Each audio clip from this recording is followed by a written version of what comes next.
শুধু আমরা নয়, যারা ওর থেকে একটু বড়, যারা আরো বড় বা যারা সমবয়সী বা ছোট, আমরা প্রত্যেকেই ওর কাজের ভক্ত ছিলাম, অনুরাগী ছিলাম, যে সিরিয়াসনেস নিয়েও কাজ করতো।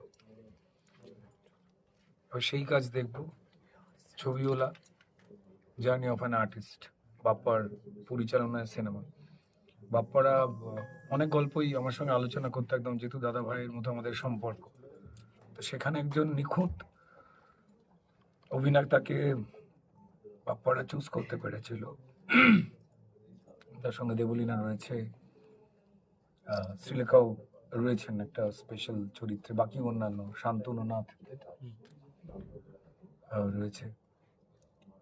দেখা হবে আবার ভাইয়ের সঙ্গে, এটাই।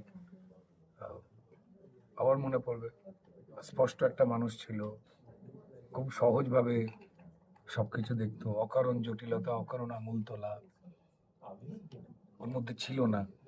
কোনো প্রলোভনেই ওকে কেনা যেত না। যে আজকের দিনের এই সমাজে, এই সময়তে, যেখানে আমাদের অনেকেরই পা নড়ে যায় নানান হাতছানিতে, আমরা নিজেদের স্বকীয়তা রাখতে গিয়ে কোথাও একটা কম্প্রোমাইজ করে ফেলি অনেকে, সেখানে কিন্তু